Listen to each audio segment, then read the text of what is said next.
নমস্কাৰ এই মুহূৰ্তত আমি এক ভয়াবহ খবৰ আপোনালোকক দিছো ইতিমধ্যে আপোনালোকে গম পাইছে বাংলাদেশত এক ভয়াবহ বিমান দুৰ্ঘটনা সংঘটিত হৈছে এখন মহাবিদ্যালয়ৰ অট্টালিকাত এখন বায়ুসেনাৰ বিমানে খুন্দা মাৰিছে আৰু তাৰ পিছত এই পৰ্যন্ত 16 জনৰ মৃত্যুৰ তথ্য আহিছে এয়া হোৱা পৰিৱেশ চাওক বাংলাদেশত কি ধৰণৰ পৰিস্থিতি এখন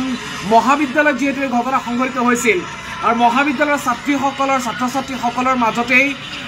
মৃতকৰ সংখ্যা অধিক এয়া চাওক বৰ্তমান অৱস্থাত সেই বিমানখনৰ জুই নুমুৱাৰ চেষ্টা কৰিছে অগ্নি নিৰ্বাপক বাহিনীয়ে এক ভয়ংকৰ ঘটনা সংঘটিত হৈছে বাংলাদেশৰ পৰা এই মুহূৰ্তত কেইবাটাও দৃশ্যাংশ আমি দেখুৱাৰ চেষ্টা কৰিছো বাংলাদেশত বৰ্তমান অৱস্থাত কি পৰিস্থিতি বিৰাজ কৰা পৰিলক্ষিত হৈছে এখন চাওক বিমান কিদৰে বিমানখনে হঠাৎ এই বিমানখনে বাংলাদেশ এয়াৰ ফোৰ্চৰ এখন বিমানেই S7 BGI অৰ্থাৎ চীনৰ পৰা ক্ৰয় কৰা হৈছিল এই বিশেষ বিমানখন আৰু চীনৰ পৰা ক্ৰয় কৰা বিমানখন এই মুহূৰ্তত ভয়ংকৰ দুৰ্ঘটনাত পতিত হৈছে সম্পূৰ্ণ এক আৱাসিক এলেকা আছিল ওখ অট্টালিকা আছিল আৰু তাৰ মাজতেই বাংলাদেশৰ ঢাকাৰ পৰা কিছু নিলগৰ উত্তৰা মাইলস্টোন কলেজ অত্যন্ত প্ৰসিদ্ধ কলেজ এই কলেজখনৰ অট্টালিকাত হঠাৎ খুন্দা মাৰিছে চাওক কিদৰে জুৰ লেলিহান শিখাই সমগ্ৰ এলেকা আৱৰি ধৰিছে এই সকল কণ ছাত্ৰ-ছাত্ৰীৰ মাজত অৱৰ্ণনীয় অৱস্থা ছাত্ৰ-ছাত্ৰীসকলৰ মাজতে মৃতকৰ খবৰ আহিছে মৃত্যু হোৱাৰ খবৰ আহিছে এই পৰ্যন্ত প্ৰায় 16 জনৰ মৃত্যু হোৱাৰ তথ্য আহিছে আৰু 100 জনৰো অধিক লোক সংকটজনক অৱস্থাত হস্পিটালত চিকিৎসাধীন হৈছে অত্যন্ত দুখৰ বতৰাটো এয়াই যে বাংলাদেশত মৃত্যুৰ কিৰিলি শুনিবলৈ পোৱা গৈছে ছাত্ৰ-ছাত্ৰীৰ তৰফৰ পৰা যিসকল ছাত্ৰ-ছাত্ৰীৰ কোনো দুখ নাছিল নিৰীহ আছিল তেওঁলোকৰ মহাবিদ্যালয়ত পাঠ গ্ৰহণ কৰি আছিল আৰু কিশোৰ অৱস্থাতে তেওঁলোকে জীৱন হেৰুৱাব লগা হৈছে আৰু এইদৰে এতিয়া বাংলাদেশৰ ভিন্ন প্ৰান্তত শোকৰ ছাঁ পৰিছে আৰু এই খবৰে ইতিমধ্যে দেশ জোকাৰি গৈছে সমগ্ৰ বিশ্ব জোকাৰি গৈছে আৰু এক ভুৱা পৰিৱেশৰ সৃষ্টি হৈছে যি ঠাইত এই ঘটনাটো সংঘটিত হৈছে সেই ঠাইত কিদৰে মানুহৰ আৰ্তনাদ চিঞৰ বাখৰ শুনিবলৈ পোৱা গৈছে শুনক আৰু এই সকল কণ ছাত্ৰ-ছাত্ৰীৰ মৰণ কাতৰ চিঞৰ তেওঁলোকে সেই বিপদৰ পৰা ৰক্ষা কৰাৰ চেষ্টা কৰিছে কোনোৱে নিজৰ বন্ধু বান্ধৱীক বিচাৰিছে অভিভাৱকে নিজৰ সন্তানক বিচাৰিছে আৰু সন্তানক বিচাৰি আহি মহাবিদ্যালয় চৌহদত ভিৰ কৰিছেহি আৰু এনেদৰে অগ্নি নিৰ্বাপক বাহিনীৰ দলে সেই বিমানখনৰ জুই নিৰ্বাপনৰ চেষ্টা কৰিছে কিয়নো এটা বৃহৎ অট্টালিকা জুয়ে আৱৰি ধৰিছিল 16 জনৰ ইতিমধ্যে মৃত্যু হোৱাৰ তথ্য আহিছে 100 জনৰো অধিক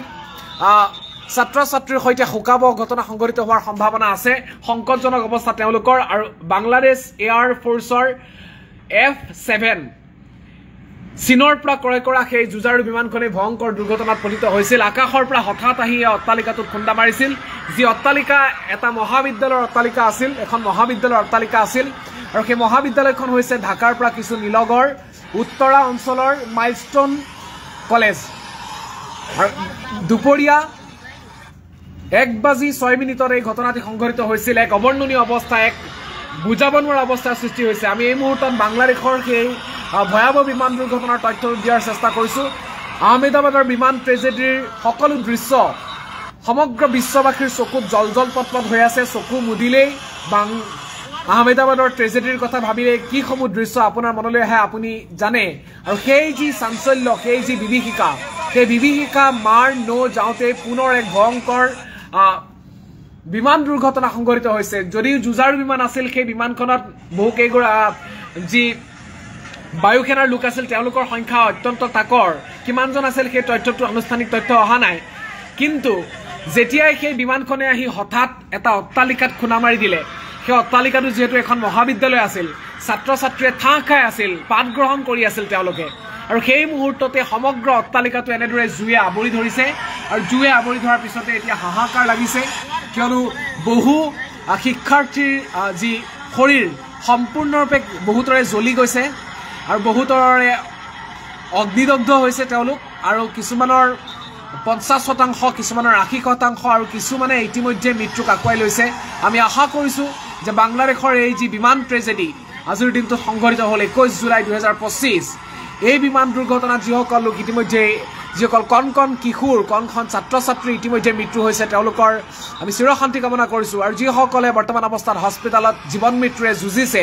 সেইসকলৰ আমি এই মুহূৰ্তত আশু আৰোগ্য কামনা কৰিছোঁ আৰু এনেদৰেই আহমেদাবাদৰ বিমান ট্ৰেজেডিৰ পিছত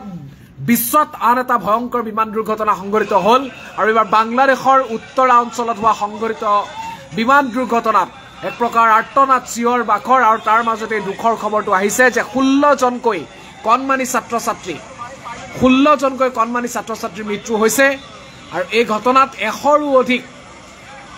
বৰ্তমান পৰ্যন্ত তেওঁলোকৰ অৱস্থা সংকটজনক ইয়াৰ অধিকাংশই ছাত্ৰ ছাত্ৰী বুলি জানিব পৰা গৈছে আৰু আহমেদাবাদতো যেহেতু এটা MBBS অৰ্থাৎ চিকিৎসা পাঠ্যক্ৰম লৈ থকা এটা হোষ্টেলত আৱাসিক এটা হোষ্টেলত এই ঘটনাটি সংঘটিত হৈছিল আহমেদাবাদত আৰু আজিৰ দিনটোতো প্ৰায় অনুৰূপ ঘটনা সংঘটিত হৈছে এইবাৰ হৈছে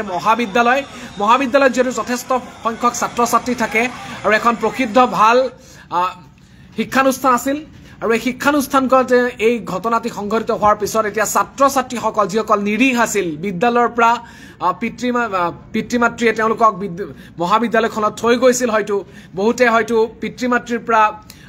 আঁতৰত থাকি এই মহাবিদ্যালয়খনত অংশগ্ৰহণ কৰিছিল আৰু পুৱাৰ ভাগত তেওঁলোক যেতিয়া মহাবিদ্যালয়খনলৈ আহিছিল তেওঁলোকে কাহানিও ভবা নাছিল যে এনে ধৰণৰ এক ভয়াৱহ দুৰ্যোগ বুলি আমি উল্লেখ কৰিছো এনে ধৰণৰ ভয়ংকৰ ঘটনাৰ সৈতে সন্মুখীন হ'ব লাগিব তেওঁলোকে আজিৰ দিনটোত 1:06 তেওঁলোকে শিক্ষা গ্ৰহণ কৰি আছিল বন্ধ কোঠাৰ ভিতৰত তেওঁলোকৰ শিক্ষকৰ পৰা শিক্ষা গ্ৰহণ কৰি আছিল আৰু সেই মুহূৰ্ততে এক অনাকাংক্ষিত ঘটনা এটা প্ৰচণ্ড শব্দ আৰু প্ৰচণ্ড শব্দত সেই বায়ুসেনাৰ বিমানখনে খুন্দা মাৰিছিল আৰু তাৰ পিছত সমগ্ৰ অট্টালিকাত জুয়ে আগুৰি ধৰিছিল আৰু বৰ্তমান অৱস্থাত এই ধৰণৰ পৰিৱেশ যি পৰিৱেশে এই মুহূৰ্তত বিশ্বৰ প্ৰান্তে প্ৰান্তে থকা যিসকল লোক আছে বাংলাদেশৰ জনতাই হওক বা সমগ্ৰ বিশ্ববাসীক ম্ৰিয়মান কৰা পৰিলক্ষিত হৈছে কিয়নো 16 জনকৈ নিৰীহ ছাত্ৰ ছাত্ৰীৰ মৃত্যু হোৱাৰ তথ্য আহিছে বাংলাদেশৰ পৰা আৰু 100 জন বৰ্তমান অৱস্থাত সংকটজনক অৱস্থাত হাস্পতালত চিকিৎসাধীন